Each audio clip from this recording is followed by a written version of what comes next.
السلام عليكم ورحمة الله وبركاته. أصحابته وسلامتين ملو البادون ذيك جوكتان أصحابي ورتا أدونكان dadka maxaa malaysa bilaadanka hadda adduunka ku soo haray inay dadka xumaa dhan bas ay soo hareen aw malaysa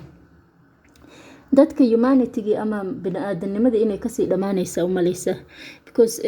ani waxa zaaid iga yaabiye sameexa hooyada la raxmada ilaahay qabrigeeda ha u waasiciyo maamada markay geeriyootay oo qabriga la geeyay oo la duugay sameexa oo qabriga ku kor ooyeyso gabadhi soo duugtay waa gabar saaxiibteed ah waa gabar ay qaraabo yihiin waa gabar ay asxaab yihiin damiirka xagu gabar walaasheed ah oo iftiinkii nolosheeda hooyadeed macaan waysay oo ooyeyso oo qabriga ku kor ooynayso kaale ka duub video TikTok soo gali maxay ku keentay warad wala ani midaan la yaabo maxaa way maalmahan wax walba oo dhaco dadka telefoon un bay kor u hayaan camera un bay hayaan wax un bay duuwaan kuwa xitaa maxaa arkay meedka markii la geeyay masjid nuur oo la dhaqaay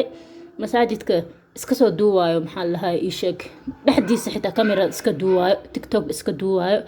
masaajidka banaankiisa iska duuwaayo يعني ولا it's very crazy. Where has humanity gone to? bini'aadanimada xagee niga aaday fadlan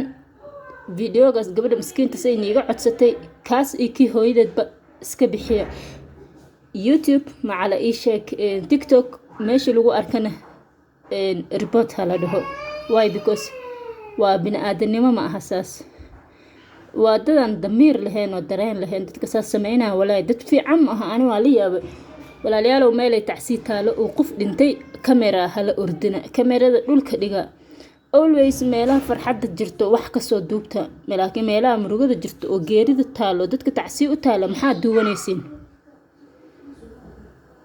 ilaahay qalbiga 14 October qaraxas inta ku dhimatay ilaahay jannatul firdaws ha ka waraabiyo heladooda iyo qaraabadooda ilaahay sabir iyo iimaan ka siiyo agoomadii aabahood ku waayay ilaahay umada dhan aabaha ugu dhigo gabadhi ninkeeda ku waysana ilaahay zooj xalaal oo fiican ha siiyo dadkii ku waayay maalkooda iyo hantidooda ilaahay wax إن شاء الله إلهي وح وبريايا إنه وح حلال أحمل لو كسيو والدك عيال كود كواي صبر إيمان الله كسيو إن شاء الله أصحابته إن أول دعينا وما دمشق سكو حسوق متمالين كاسيتو